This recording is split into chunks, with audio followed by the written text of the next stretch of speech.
بله خیلی قشنگ توضیح دادین، خیلی ممنونم. پس یعنی میشه گفت که ما اون شخصی رو که میخوایم اونجور که خودمون دلمون میخواد در تخیل خودمون درستش میکنیم و میسازیمش. برای همینه که به بنبست میخوریم و به این جدایی. ولی دلیل دردهایی که بعد از جدایی پیش میاد چیه؟ مثل انزایتی، مثل غم، غصه، افسردگی و شکست و در واقع افکار به هم میریزه و تمام مشکلاتی که پیش میاد در روح و روان اشخاصی که بعد از جدایی براشون پیش میاد. لطفاً یه توضیح راجع به این مسئله بدین، ممنونتون میشم. خیلی از این دردهایی که بعد از جدایی هستش دلایلش همه در داخل خودمونه، ولی همیشه فکر میکنیم که مثلا الان که این شخص از حالمون رفته ما یه چیزی از همون کم شد، چون همش از بچگی به همون یاد دادن که و در اجتماعاتی که بزرگ شدیم که ما کافی نیستیم، باید بیشتر از این باشیم. همیشه ما رو مقایسه کردن با مثلا پسر فلانی یا دختر فلانی، ببین اون دختر چقدر موهاش قشنگ درست کرد، ببین اون پسر چقدر مؤدبه، تو کلاس گفتن ببین این پسر 20 گرفته از ریاضی، اون دختر نمیدونم چی گرفته از جغرافیا، مثلا نمره هاشون اینه، مثل اون باش. همیشه احساس این که کافی نیستیم و یاد گرفتیم برای اینکه باید بیشتر باشیم، بیشتر از اون که هستیم، و این بیشتر بودن رو از راه‌های مختلف. من اینو داشته باشم فکر میکنم خب بیشترم، احساس خوبی از خودم دارم. اونو داشته باشم، پول داشته باشم، ماشین داشته باشم، اینم راکت تنیس داشته باشم، این کفش داشته باشم. همه این چیز درمون ایجاد شده، این افکار که ما هیچ وقت کافی نیستیم. و این بویفرند گرلفرند گرفتنم به نظر میاره به علاوه بر دلایل دیگه، یکی از دلایلشونه که خیال میکنم حالا بیشتر شدیم. حالا وقتی از بین میره و میشکنه این رابطه، فکر می‌کنیم حالا یه چیز از همون کم شده. این یه خودش درد میاره که آیا منو دوست نداشتن، آیا اون کسی که حالا این دختر رفته باهاش هست بهتر از منه، پس من باز دوباره دارم مقایسه میشم. و آیا اینکه من خوب نبودم، آیا اینکه من حالا اون چیزی که داشتم و از دست دادم پس ازم کم شده. تمام اینا یک دلایل زیادی برای دردی که انشالله در موقعیت بعدی میتونیم ریشش رو بیشتر با هم دیگه نگاه بکنیم و میتونیم دفعه بعد راجع به چیزهایی که کارهایی که بعد از جدایی اتفاق افتادن، جدایی یک رابطه، شکست یک رابطه نباید بکنید که بتونید زودتر راهتون رو دوباره پیدا کنید، بیاید روی جاده و برید و زندگی خوشحال و خوب خودتون رو ادامه بدید و نذارید این درد به اون صورتی که فکر میکنید وای حالا دنیا به هم ریخته، به اون صورت خودشو نشون نده و واقعیت خودشو نشون بده که واقعا هیچی نیست، چیزی به خصوصی نبوده. حالا راجع به اونم دفعه دیگه صحبت میکنیم.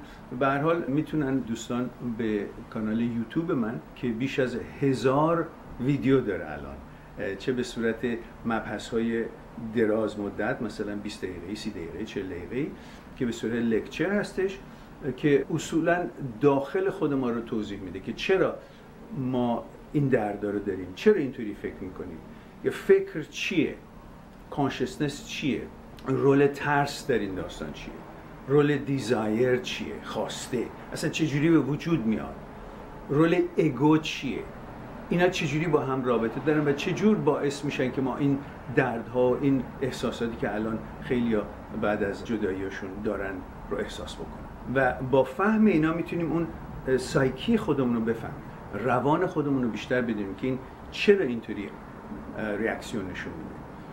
و با دانستن اونا میتونیم این دردا برام ببینیم که چیز غیر عادی نیست و دردم نیست، و اینکه الان میدونیم چرا، از کجا میاد.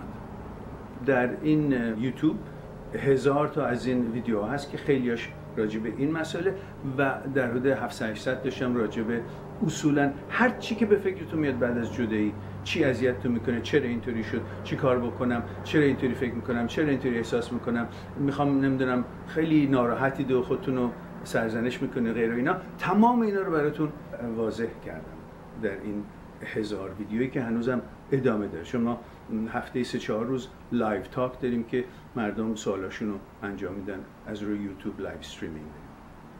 میتونن به اونجا مراجعه کنن و تمام اینا رو به صورت مجانی ببینن و اگر البته لازم داشتن میتونن که به سایت من mind.seekstruth.com برن و بوک بکنن one-on-one consultation to Skype که من با همه جای دنیا در سراسر هفته انجام میدم و میتونن که مسائلشونی که در فکرشونه یک در یک با هم در میون بذاریم و با هم دیگه ببینیم که چجوری میتونیم فکرشون رو آزاد بکنیم و راهی یه زندگی خوشحال و آرام و بالانس باز انجام.